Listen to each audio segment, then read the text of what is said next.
Hello ವೀಕ್ಷಕರೇ, ಎಲ್ಲರಿಗೂ ಸ್ವಾಗತ ಸುಸ್ವಾಗತ. ಇವತ್ತಿನ ಒಂದು ವಿಡಿಯೋದಲ್ಲಿ ಕ್ರಿಸ್ಪಿಯಾಗಿ ಗೋಬಿ ಮಂಚೂರಿ ಯಾವ ರೀತಿ ಮಾಡೋದು ಅಂತ ನೋಡೋಣ. ಅದು ಪಾಲಕ್ ಗೋಬಿ ಮಂಚೂರಿ ತುಂಬ ಅಂದರೆ ತುಂಬ ಚೆನ್ನಾಗಿರುತ್ತೆ, ಹೆಲ್ದಿಯಾಗಿರುತ್ತೆ. ಪಾಲಕ್ ಸೊಪ್ಪನ್ನು ಬಳಸಿ ಯಾವುದೇ ಒಂದು ಕಲರ್ಗಳು ಹಾಕದೆ ಹಸಿರು ಕಲರ್ ಗೋಬಿ ಮಂಚೂರಿ ಯಾವ ರೀತಿ ಮಾಡೋದು ಅಂತ ನೋಡೋಣ. ತುಂಬ ಅಂದರೆ ತುಂಬ ಈಸಿ ಆ್ಯಂಡ್ ತುಂಬ ರುಚಿಯಾಗಿರುತ್ತೆ. ತೇಟ್ ಔಟ್ಸೈಡ್ ಸಿಗುವಂತಹ ರುಚಿಯಲ್ಲಿಯೇ ಇದು ಬರುತ್ತೆ. ಸೊ ಮೊದಲಿಗೆ ಪಾಲಕ್ ಗೋಬಿ ಮಂಚೂರಿ ಮಾಡೋದಕ್ಕೆ ನಮಗೆ ಮೇಯ್ನ್ ಇಂಗ್ರೀಡಿಯೆಂಟೇ ಪಾಲಕ್ ಅಲ್ವಾ. ಸೊ ಹಾಗಾಗಿ ನಾನು ಪಾಲಕ್ ಸೊಪ್ಪನ್ನು ತೊಗೊಂಡಿದ್ದೀನಿ. ಒಂದು 5ರಿಂದ 6ರಷ್ಟು ಪಾಲಕ್ ಸೊಪ್ಪು, ಹಾಗೆ ಒಂದು 5 ಹಸಿಮೆಣಸಿನ್ಕಾಯಿ. ನೀವೇನಾದರೂ ಜಾಸ್ತಿ ಜನಕ್ಕೆ ಮಾಡ್ತಾ ಇದ್ದೀರಂದರೆ ಇದನ್ನು ಪ್ರಮಾಣನ ನೀವು ಹೆಚ್ಚಿಸ್ಕೋಬೇಕು. ಹಾಗೆ ನಾನು ಇಲ್ಲಿ ಸ್ವಲ್ಪ ಟೊಮೊಟೊ ತಗೊಳ್ತಾ ಇದ್ದೀನಿ. ಒಂದು ಚಿಕ್ಕದಾದಂತಹ ಟೊಮೊಟೊನ ಈ ರೀತಿಯಾಗಿ ಕಟ್ ಮಾಡಿ ಹಾಕ್ಕೊಳ್ತಾ ಇದ್ದೀನಿ. ಸ್ವಲ್ಪ ಕೊತ್ತಂಬರಿ ಸೊಪ್ಪು, ಹಾಗೆ ಮೆಣಸು ಕಾಳುಗಳನ್ನ ಹಾಕ್ಕೊಳ್ತಾ ಇದ್ದೀನಿ. ಜೀರಿಗೆನೂ ಸಹ ಹಾಕ್ಕೊಳ್ತಾ ಇದ್ದೀನಿ. ಇಷ್ಟನ್ನು ಹಾಕ್ಕೊಂಡು ಜೊತೆಗೆ ಚಕ್ಕೆನ ನೀವು ಕಡಿಮೆ ಹಾಕ್ಕೊಳ್ಬೇಕು, ಜಾಸ್ತಿ ಹಾಕ್ಕೊಳ್ಳೋ ಹಾಗಿಲ್ಲ, ಇಲ್ಲಾಂದರೆ ಚಕ್ಕೆ ಅನಿಸ್ಬಿಡುತ್ತೆ. ಇದಾದ ನಂತರ ಒಂದು ಶುಂಠಿ ಹಾಕ್ಕೊಳ್ತಾ ಇದ್ದೀನಿ, ಒಂದು ತುಂಡು ಶುಂಠಿ, ಹಾಗೆ ಒಂದು 10ರಿಂದ 11ರಷ್ಟು ಒಂದು ಬೆಳ್ಳುಳ್ಳಿಗಳನ್ನು ಹಾಕ್ಕೊಳ್ತಾ ಇದ್ದೀನಿ. ಇಷ್ಟನ್ನು ಹಾಕ್ಕೊಂಡು ಜೊತೆಗೆ ಪುದೀನ ಸೊಪ್ಪನ್ನು ಸಹ ಹಾಕ್ಕೊಳ್ತಾ ಇದ್ದೀನಿ. ಪುದೀನ ಸೊಪ್ಪು ಈ ಒಂದು ಪ್ರಮಾಣದಲ್ಲಿ ಹಾಕ್ಕೊಂಡ್ರೆ ಸಾಕು. ಈಗ ಸ್ವಲ್ಪ ನೀರು ಬೆರೆಸಿ ಇದನ್ನು ನಾನು ಒಂದು ಹಸಿರು ಪೇಸ್ಟ್ ಫಾರ್ಮ್ ಆಗುತ್ತೆ, ಸೈಡ್ಗೆ ಎತ್ತಿಟ್ಕೊಳ್ತೀನಿ ಒಂದು ಹಸಿರು ಪೇಸ್ಟನ್ನು. ಈಗ ಗೋಬಿ ಮಂಚೂರಿ ಬಾಲ್ಸ್ ಮಾಡ್ಕೊಳ್ಳೋದಕ್ಕೆ ನಾನು ಮೊದಲಿಗೆ ಎಲೆಕೋಸು ತೊಗೊಂಡಿದ್ದೀನಿ. ನೀವು ಎಲೆಕೋಸನ್ನಾದರೂ ಬಳಸ್ಬಹುದು, ಹೂಕೋಸನ್ನಾದರೂ ಬಳಸ್ಬೋದು, ಅಂದರೆ ಕ್ಯಾಬೇಜ್ ಆದರೂ ಬಳಸ್ಬೋದು, ಕಾಲಿಫ್ಲವರ್ ಆದರೂ ಬಳಸ್ಬೋದು. ನಾನೀಗ ಕ್ಯಾಬೇಜ್ ತೊಗೊಂಡಿದ್ದೀನಿ, ಎಲೆಕೋಸನ್ನು ಅದನ್ನು ಸಣ್ಣದಾಗಿ ಹೆಚ್ಚಿಟ್ಕೋಬೇಕು. ತುಂಬ ಆದಷ್ಟು ಎಷ್ಟು ಸಾಧ್ಯನೋ ಅಷ್ಟು ಸಣ್ಣದಾಗಿ ಹೆಚ್ಚಿ. ಈಗ ಇದಕ್ಕೆ ಮೈದಾ ಹಿಟ್ಟು ಮತ್ತು ಜೋಳದ ಹಿಟ್ಟನ್ನು, ಅಂದರೆ ಕಾರ್ನ್ಫ್ಲೋರ್ ಮತ್ತು ಮೈದಾ ಹಿಟ್ಟನ್ನು ನಾನು ಎರಡನ್ನೂ ಹಾಕ್ಕೊಂಡು ಮಿಕ್ಸ್ ಮಾಡ್ಕೊಳ್ತಾ ಇದ್ದೀನಿ. ಕಾರ್ನ್ಫ್ಲೋರ್ ಏನಕ್ಕೆ ಹಾಕ್ಕೊಳ್ತಾ ಇದ್ದೀವಿ ಅಂದರೆ ಕ್ರಿಸ್ಪಿನೆಸ್ ಬರುತ್ತೆ, ಮೈದಾ ಸ್ವಲ್ಪ ಗಟ್ಟಿ ಬರುತ್ತೆ. ಹಾಗಾಗಿ ಇದೆರಡನ್ನೂ ಮಿಕ್ಸ್ ಮಾಡಿ ಹಾಕ್ಕೊಳ್ತಾ ಇದ್ದೀನಿ. ನಿಮ್ಗೆ ಇನ್ನೂ ಬೇಕಾದರೆ ರುಚಿಗೆ ತಕ್ಕಷ್ಟು ಉಪ್ಪನ್ನು ಬೆರೆಸ್ಕೊಂಡು ಜೊತೆಗೆ ಅಕ್ಕಿ ಹಿಟ್ಟನ್ನು ಸಹ ಕ್ರಿಸ್ಪಿನೆಸ್ಗೆ ಆ್ಯಡ್ ಮಾಡ್ಕೊಳ್ಬಹುದು. ಈಗ ನಾನೇನು ರುಬ್ಬಿಟ್ಕೊಂಡಿದ್ದೆ ಹಸಿರು ಪೇಸ್ಟ್, ಅದರಲ್ಲಿ ಒಂದು 2ರಿಂದ 3 ಸ್ಪೂನ್ನಷ್ಟು ಹಾಕ್ಕೊಳ್ತಾ ಇದ್ದೀನಿ. ಫುಲ್ ಹಾಕ್ಕೊಳ್ತಾ ಇಲ್ಲ, ನಮಗೆ ರುಬ್ಬಿಟ್ಕೊಂಡಿರುವಂತಹ ಹಸಿರು ಪೇಸ್ಟು ಮತ್ತೆ ಗ್ರೇವಿ ಮಾಡ್ಕೊಳ್ಳೋದಕ್ಕೆ ಬೇಕು.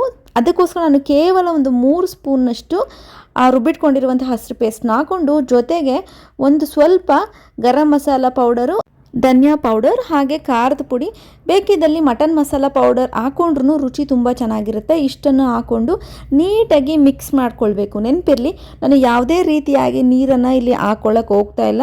ನಾನು ಏನು ಪೇಸ್ಟ್ ಮಾಡ್ಕೊಂಡಿದ್ದೆ ಅದನ್ನೇ ಹಾಕ್ಕೊಂಡು ನೀಟಾಗಿ ಮಿಕ್ಸ್ ಮಾಡ್ಕೊಳ್ತಾ ಇದ್ದೀನಿ. ಏನಕ್ಕೆ ನೀರನ್ನು ಹಾಕ್ಕೊಳ್ಬಾರ್ದು ಅಂತಂದರೆ, ಈ ಕ್ಯಾಬೇಜ್ ಏನಿದೆ, ಎಲೆಕೋಸು, ಅದು ಕ್ರಮೇಣವಾಗಿ ನೀರನ್ನು ಬಿಟ್ಕೊಳ್ತಾ ಬರುತ್ತೆ. ಟೈಮ್ ಹೋಗ್ತಾ ನೀರು ಬಿಟ್ಕೊಳ್ತಾ ಬರುತ್ತೆ. ಯಾಕಂದರೆ ಕ್ಯಾಬೇಜ್ನಲ್ಲಿ, ಎಲೆಕೋಸ್ನಲ್ಲಿ ನೀರಿನ ಅಂಶ ಇರೋದ್ರಿಂದ ಅದು ನೀರು ಬಿಟ್ಕೊಳ್ಳೋಕ್ಕೆ ಸ್ಲೋಲಿ ಟೈಮ್ ಜಾಸ್ತಿ ಆಗ್ತಾ ಜಾಸ್ತಿ ನೀರು ಬಿಟ್ಕೊಳ್ತಾ ಹೋಗುತ್ತೆ. ಹಾಗಾಗಿ ನೀರನ್ನು ಬಳಸ್ಕೊಳ್ಬೇಡಿ. ಹಾಗೆ ಕಲಿಸ್ತಾ ಬನ್ನಿ. ಈ ಒಂದು ಹದಕ್ಕೆ ನಮಗೆ ಕಲಿಸ್ಬೇಕಾಗುತ್ತೆ. ಹದ ನೋಡ್ಕೊಳ್ತಾ ಇರಬೇಕು ನಾವು. ತೀರಾ ನೀರಾದಲ್ಲಿ ನಮಗೆ ಎಣ್ಣೆಯಲ್ಲಿ ಈ ರೀತಿ ಗೋಬಿ ಬಿಡೋದಕ್ಕಾಗಲ್ಲ. ಈ ಒಂದು ಕನ್ಸಿಸ್ಟೆನ್ಸಿ ನೋಡಿಕೊಂಡು ನೀವು ಕಲಿಸ್ಕೋಬೇಕಾಗುತ್ತೆ. ಈಗ ನಾನು ಒಂದು ಬಾಣಲಿನಲ್ಲಿ ಗ್ರೇವಿ ಮಾಡ್ಕೊಳ್ಳೋಕ್ಕೆ ಒಂದು ಸ್ವಲ್ಪ ಎಣ್ಣೆ ಹಾಕ್ಕೊಳ್ತಾ ಇದ್ದೀನಿ. ಸ್ವಲ್ಪ ಎಣ್ಣೆ ಹಾಕ್ಕೊಂಡ್ರೆ ಸಾಕು. ಇದು ನಾವು ಪಾಲಕ್ ಮಂಚೂರಿ ಮಾಡ್ಕೊಳ್ಳೋದಕ್ಕೆ ಹಸಿರುದು ಒಂದು ಗ್ರೇವಿ ಮಾಡ್ಕೊಳ್ಬೇಕಲ್ಲ, ಅದಕ್ಕಾಗಿ. ಸೊ ಈಗ ನಾನು ಸ್ವಲ್ಪ ಶುಂಠಿ ಬೆಳ್ಳುಳ್ಳಿ ಪೇಸ್ಟ್ ಹಾಕ್ಕೊಳ್ತಾ ಇದ್ದೀನಿ. ಈಗ ನಾನೇನು ರುಬ್ಬಿಟ್ಕೊಂಡಿದ್ದೆ ಅದರಲ್ಲಿ ಮಿಕ್ಕಿರುವಂತಹ ಹಸಿರು ಪೇಸ್ಟ್ ಏನಿದೆ ಅಷ್ಟನ್ನು ಹಾಕ್ಕೊಳ್ತಾ ಇದ್ದೀನಿ. ಅಷ್ಟನ್ನು ಹಾಕ್ಕೊಂಡು ನೀಟಾಗಿ ಇದು ಶುಂಠಿ ಬೆಳ್ಳುಳ್ಳಿ ಪೇಸ್ಟ್ ಜೊತೆಗೆ ಎಣ್ಣೆ ಜೊತೆಗೆ ನೀಟಾಗಿ ಅದು ಹಸಿ ವಾಸನೆ ಎಲ್ಲ ರುಬ್ಬಿಟ್ಕೊಂಡಿರೋದು ಹೋಗಬೇಕು. ಹಾಗೆ ಶುಂಠಿ ಬೆಳ್ಳುಳ್ಳಿ ಪೇಸ್ಟ್ ಸಹ ಇದ್ರ ಜೊತೆ ನೀಟಾಗಿ ಮಿಕ್ಸ್ ಆಗೋದಕ್ಕೆ ಎಣ್ಣೆಯಲ್ಲಿ ನೀಟಾಗಿ ನಾನು ಇದನ್ನು 1ರಿಂದ 2 ನಿಮಿಷ ನೀಟಾಗಿ ಮಿಕ್ಸ್ ಮಾಡ್ಕೊಳ್ತೀನಿ. ಈ ಗ್ರೇವಿ ತುಂಬ ಮುಖ್ಯ. ಈ ಗ್ರೇವಿ ಎಷ್ಟು ಚೆನ್ನಾಗಿ ಬರುತ್ತೆ ಅಷ್ಟು ಚೆನ್ನಾಗಿ ನಮಗೆ ಪಾಲಕ್ ಗೋಬಿ ಮಂಚೂರಿ ಬರುತ್ತೆ. ಸೊ ಇದನ್ನು ನೀಟಾಗಿ ಈಗ ಕುದಿಯೋಕ್ಕೆ ಸ್ಟಾರ್ಟ್ ಆಗ್ತಿದೆ. ಇದು ಚೆನ್ನಾಗಿ ಕುದೀತಾ ಬರ್ತಾ ಇದೆ ಅಂತಂದ ಮೇಲೆ, ಅಂದರೆ ಹಸಿರು ವಾಸನೆ ಎಲ್ಲ, ಹಸಿ ವಾಸನೆ ಎಲ್ಲ ನೀಟಾಗಿ ಹೋಗ್ತಾ ಇದೆ ಅಂತಂದ ಮೇಲೆ ನೀವು ಇದಕ್ಕೆ ರುಚಿಗೆ ತಕ್ಕಷ್ಟು ಉಪ್ಪನ್ನು ಬೆರೆಸ್ಕೊಳ್ಳಿ. ಸ್ವಲ್ಪ ಮಟನ್ ಮಸಾಲ ಪೌಡರ್ ಹಾಕ್ಕೊಳ್ತಾ ಇದ್ದೀನಿ. ಇದನ್ನ ಹಾಕ್ಕೊಂಡು ನೀಟಾಗಿ ಮಿಕ್ಸ್ ಮಾಡ್ಕೊಳ್ತಾ ಇದ್ದೀನಿ. ಇದಕ್ಕೆ ನೀಟಾಗಿ ಮಿಕ್ಸ್ ಮಾಡ್ಕೊಂಡಾದ ನಂತರ ನೀವು ನೀರು ಬೇಕಿದ್ದಲ್ಲಿ ಕನ್ಸಿಸ್ಟೆನ್ಸಿ ನೋಡಿಕೊಂಡು ಆ್ಯಡ್ ಮಾಡ್ಕೋಬಹುದು. ಬಟ್ ನೀರು ಹಾಕೋಕ್ಕೂ ಮುಂಚೆ ಇದು ನೀಟಾಗಿ ಹಸಿ ವಾಸನೆ ಎಲ್ಲ ಹೋಗಬೇಕು. ಹಾಗಾಗಿ ಫಸ್ಟೇ ನೀರು ಹಾಕ್ಕೊಳ್ಳೋದಕ್ಕೆ ಹೋಗಬೇಡಿ. ಹಸಿ ವಾಸನೆ ಹೋಗೋವರೆಗೂ ನೀವು ಈ ರೀತಿ ಮಿಕ್ಸ್ ಮಾಡ್ತಾನೆ ಇರಬೇಕು.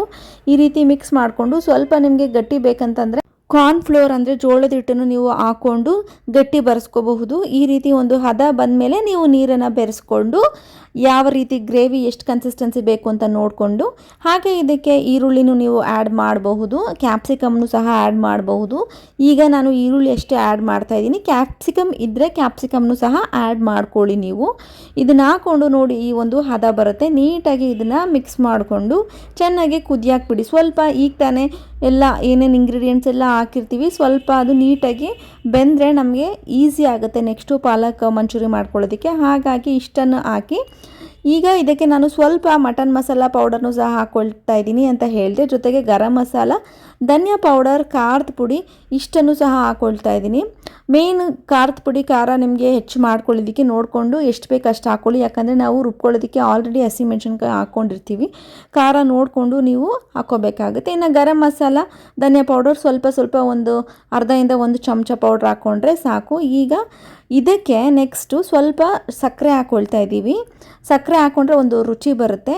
ಹಾಗೆ ಸೋಯಾ ಸಾಸ್ನು ಸಹ ಹಾಕ್ಕೊಳ್ತಾ ಇದ್ದೀನಿ ಆ್ಯಂಡ್ ಟೊಮೊಟೊ ಸಾಸ್ನು ಸಹ ಹಾಕ್ಕೊಳ್ತಾ ಇದ್ದೀನಿ. ಈ ಒಂದು ಗ್ರೇವಿ ಯಾರು ನಿಮಗೆ ಈ ಸೀಕ್ರೆಟ್ ಇಂಗ್ರೀಡಿಯೆಂಟ್ ಹೇಳಿರಲ್ಲ, ನಾನು ಇದನ್ನೆಲ್ಲ ನಿಮಗೆ ತೇಟ್ ರೆಸ್ಟೋರೆಂಟ್ ಸ್ಟೈಲ್ನಲ್ಲೇ ಹೇಳ್ತಾ ಇದ್ದೀನಿ. ಈ ರೀತಿ ನೀವು ಮಾಡಿ ಖಂಡಿತವಾಗ್ಲೂ ನೀವೇ ಹೇಳ್ತೀರಾ ಸೂಪರಾಗಿ ಬಂದಿತ್ತು, ಯಾರೂ ಈ ಸೀಕ್ರೆಟ್ ಬಿಟ್ಕೊಟ್ಟಿಲ್ಲ ಅಂತ. ನೀವು ಇದನ್ನು ಟ್ರೈ ಮಾಡಿ ಹೇಳಿ. ಸೊ ಈಗ ನೀಟಾಗಿ ಮಿಕ್ಸ್ ಮಾಡಿಕೊಂಡು ಆ ಗ್ರೇವಿ ಫುಲ್ ರೆಡಿ ಆಗಿದೆ. ನಾನು ಸೈಡ್ಗೆ ಎತ್ತಿಟ್ಟಿದ್ದೀನಿ. ಈಗ ಒಂದು ಬಾಣಲಿಲಿ ಎಣ್ಣೆ ತಗೊಂಡು ನಾನು ಏನು ಹಿಟ್ಟು ಕಲಸಿಟ್ಟಿದ್ದೆ ಅದು ಸ್ವಲ್ಪ ನೆಂದಿರುತ್ತೆ, ಸೈಡ್ಗೆ ಇಟ್ಟಿದ್ನಲ್ಲ, ಈಗ ಅದನ್ನು ತಗೊಂಡು ಈ ರೀತಿ ನಾನು ಗೋಬಿ ಬಿಡ್ತಾ ಇದ್ದೀನಿ. ನೋಡಿ, ಗೋಬಿನ ಬಿಡೋದಕ್ಕೆ ಈ ರೀತಿ ಕೈಯಲ್ಲಿ ಸ್ವಲ್ಪ ತಗೊಂಡು ತುದಿನಲ್ಲಿ ಈ ರೀತಿ ಬಿಡ್ತಾ ಹೋದರೆ ನಿಮಗೆ ಔಟ್ಸೈಡೆಲ್ಲ ನೋಡಿರ್ತೀರ ಯಾವ ರೀತಿ ಬಿಡ್ತಾ ಇರ್ತಾರಂತ. ತುಂಬ ಈಸಿ, ಬಟ್ ಹದ ನೀವು ನಾನು ಹೇಳ್ದಾಗೆ ಕಲಿಸ್ಕೊಂಡ್ರೆ ಈಸಿಲಿ ಬರುತ್ತೆ. ಈ ಒಂದು ಕನ್ಸಿಸ್ಟೆನ್ಸಿನಲ್ಲಿ ಇಟ್ಟಿದ್ದಾಗ ಈಸಿ ಬಿಡೋದಕ್ಕೆ, ಹಿಂಗೆ ಕೈ ತುದಿನೆಲ್ಲ ಬರ್ತಾ ನೀಟಾಗಿ ಬಿಡ್ಬೋದು. ಇದು ಕಲ್ಲರ್ ನೋಡಿ ಹಸಿರೇ ಇರುತ್ತೆ, ಬಟ್ ಅದು ಬೆಂದಾದಮೇಲೆ ಲೈಟಾಗಿ ಅದು ಆರೆಂಜ್ ಥರ ಒಂಥರ ರೆಡ್ ಟರ್ನ್ ಆಗಿಬಿಡುತ್ತೆ. ಯಾಕಂತಂದರೆ ನಾವು ನ್ಯಾಚುರಲ್ಲಾಗಿ ಮಾಡ್ತಾ ಇರೋದು. ಹಸಿರು ಪಾಲಕ್ ಮಂಚೂರಿ ಆದ್ರೂ ಅದು ಎಣ್ಣೆಗೆ ಬಿಟ್ಟು ಕರೆದ ನಂತರ ಅದು ಕಲ್ಲರು ಗೋಲ್ಡನ್ ಬ್ರೌನ್ ಬಂದೇ ಬರುತ್ತೆ. ಆಚೆ ಕಡೆ ತುಂಬ ಹಸಿರು ಬರಬೇಕಂತಂದರೆ ಕಲರ್ಸ್ ಹಾಕಿರ್ತಾರೆ, ಅಥವಾ ನೀವು ಇನ್ನೂ ಸ್ವಲ್ಪ ಕಲರ್ ಬರಬೇಕಂದ್ರೆ ಪಾಲಕ್ ಎಲೆಗಳನ್ನು ಜಾಸ್ತಿ ಹಾಕ್ಕೊಳ್ಳಿ ರುಬ್ಬೋವಾಗ ಅಷ್ಟೇ. ಸೊ ಈ ಒಂದು ಕಲರ್ ಬರುತ್ತೆ. ಇದು ನ್ಯಾಚುರಲ್ ಕಲರ್, ಇದು ಯಾವುದೇ ಒಂದು ಆರ್ಟಿಫಿಷಿಯಲ್ ಕಲರ್ನ ಬಳಸಿಲ್ಲ. ಒಳಗಡೆ ನಿಮಗೆ ಹಸಿರು ಕಾಣಿಸ್ತಾ ಇರುತ್ತೆ, ಮೇಲ್ಗಡೆ ಗೋಲ್ಡನ್ ಬ್ರೌನ್ ಬೆಂದಿರೋದ್ರಿಂದ ಈ ರೀತಿ ಕಲರ್ ಇರುತ್ತೆ. ತುಂಬ ಅಂದರೆ ತುಂಬ ಕ್ರಿಸ್ಪಿಯಾಗಿರುತ್ತೆ, ತುಂಬ ಚೆನ್ನಾಗಿರುತ್ತೆ, ತುಂಬ ಗಟ್ಟಿ ಯಾವ ರೀತಿ ಆಚೆಗಡೆ ಬರುತ್ತೆ ಅಷ್ಟೇ ಒಂದು ರುಚಿಯಾಗಿರುತ್ತೆ. ಇದನ್ನು ಡ್ರೈ ಗೋಬಿ ಥರನೂ ತಿಂದರೆ ತುಂಬ ಅಂದರೆ ತುಂಬ ಅದ್ಭುತವಾಗಿರುತ್ತೆ. ಇದನ್ನು ಗೋಬಿ ಮಾಡ್ಕೊಳ್ಳೋದೇ ಬೇಕಾಗಿಲ್ಲ, ಹಾಗೆ ಡ್ರೈ ಗೋಬಿ ಥರ ತಿಂದ್ರೂ ತುಂಬ ಚೆನ್ನಾಗಿರುತ್ತೆ. ಆಚೆಗಡೆ ಎಲ್ಲ ಡ್ರೈ ಗೋಬಿ ಇದೇ ರೀತಿ ಕೊಡ್ತಾರೆ, ಬಟ್ ಅಲ್ಲಿ ಕೆಮಿಕಲ್ಸ್ ಅಂದರೆ ಆರ್ಟಿಫಿಷಿಯಲ್ ಕಲರ್ಸ್ ಹಸಿರು ಬಣ್ಣ ಬಳಸಿರ್ತಾರೆ. ಅದನ್ನೇ ನೋಡಿ ಯಾಮರಬೇಡಿ. ಈಗ ನೋಡಿ ಗ್ರೇವಿ ನಾವೇನು ರೆಡಿ ಮಾಡಿ ಇಟ್ಕೊಂಡಿದ್ವಿ ಅದು ಈ ಹದ ಬಂದಿದೆ. ಇದನ್ನು ಬಳಸಿ ನಾನೀಗ ಪಾಲಕ್ ಮಂಚೂರಿನ ಗ್ರೇವಿ ಟೈಪ್ ಪಾಲಕ್ ಮಂಚೂರಿನ ಮಾಡ್ಕೊಳ್ತಾ ಇದ್ದೀನಿ. ಈಗ ಒಂದು ಚಿಕ್ಕ ಬಾಣಲಿ ಇಟ್ಟು ಒಂದು 4ರಿಂದ 5 ಸ್ಪೂನ್ ಏನು ಗ್ರೇವಿ ರೆಡಿ ಇತ್ತು ಅದನ್ನು ಹಾಕ್ಕೊಂಡಿದ್ದೀನಿ. ಇದಕ್ಕೆ ಸ್ವಲ್ಪ ನೀರನ್ನು ಬೆರೆಸಿ ಇದಕ್ಕೆ ನಾವೇನು ರೆಡಿ ಮಾಡಿ ಇಟ್ಕೊಂಡಿದ್ವಿ ಈ ಒಂದು ಡ್ರೈ ಗೋಬಿನ ಹಾಕೋದಷ್ಟೇ. ಇದಕ್ಕೆ ಬೇರೆ ಏನು ಬೇಡ, ಉಪ್ಪು ಬೇಡ, ಸೋಯಾ ಸಾಸ್ ಬೇಡ, ರೆಡ್ ಚಿಲ್ಲಿ ಸಾಸ್ ಬೇಡ, ಗ್ರೀನ್ ಚಿಲ್ಲಿ ಏನೂ ಅಗತ್ಯ ಇಲ್ಲ. ಜಸ್ಟ್ ನಾವು ಮಾಡಿಟ್ಕೊಂಡಿರುವಂಥ ಗ್ರೇವಿನ ಹಾಕಿ ಈ ಡ್ರೈ ಗೋಬಿನ ಹಾಕಿದ್ರೆ ಒಂದು 3ರಿಂದ 4 ನಿಮಿಷ ಹೈ ಫ್ಲೇಮ್ ಇಟ್ಟು ನೀಟಾಗಿ ಮಾಡಿಕೊಂಡ್ರೆ ನಮ್ಮ ಡ್ರೈ ಗೋಬಿ ರೆಡಿಯಾಗಿ ಅಂದರೆ ಪಾಲಕ್ ಮಂಚೂರಿ ರೆಡಿಯಾಗಿರುತ್ತೆ. ಡ್ರೈ ಗೋಬಿ ಹಾಗೆ ತಿನ್ಬೋದು ಅಥವಾ ಈ ರೀತಿ ಮಾಡ್ಕೊಂಡಾದರೂ ತಿನ್ಬೋದು. ತೇಟ್ ಔಟ್ಸೈಡ್ ಸಿಗುವಂತಹ ರುಚಿ. ಸ್ವಲ್ಪ ಈರುಳ್ಳಿ ಕೊತ್ತಂಬರಿ ಸೊಪ್ಪು ಉದುರಿಸ್ಕೊಂಡ್ರೆ ಹಾಗೇ ಇರುತ್ತೆ ರುಚಿ. ನೀವು ಈ ರೆಸಿಪಿನ ಟ್ರೈ ಮಾಡಿ ಹೇಗೆ ಬಂತು ಅಂತ ಕಮೆಂಟ್ ಸೆಕ್ಷನಲ್ಲಿ ತಿಳಿಸಿ. ನಾನು ಎಲ್ಲ ಸೀಕ್ರೆಟ್ನು ಏನು ಮುಚ್ಚಿಡದೆ ಇದರಲ್ಲಿ ತೋರಿಸಿದ್ದೀನಿ. ನಿಮಗೆ ಯೂಸ್ಫುಲ್ ಆಗಿರುತ್ತೆ ಅಂತ ಭಾವಿಸ್ತೀನಿ. ನೀವು ರೆಸಿಪಿನ ಟ್ರೈ ಮಾಡ್ತೀರಾ ಅಂತ ಅಂದ್ಕೊಂಡಿದ್ದೀನಿ. ಆ್ಯಂಡ್ ಟ್ರೈ ಮಾಡಿ ಕಮೆಂಟ್ ಸೆಕ್ಷನಲ್ಲಿ ತಿಳಿಸಿ. ಆ್ಯಂಡ್ ಯಾರೆಲ್ಲ ನಮ್ಮ ಚಾನಲ್ ಸಬ್ಸ್ಕ್ರೈಬ್ ಆಗಿಲ್ಲ ಸಬ್ಸ್ಕ್ರೈಬ್ ಆಗಿ ಮುಂದಿನ ವಿಡಿಯೋದಲ್ಲಿ ಸಿಗ್ತೀನಿ. ಥ್ಯಾಂಕ್ ಯು, ಧನ್ಯವಾದಗಳು.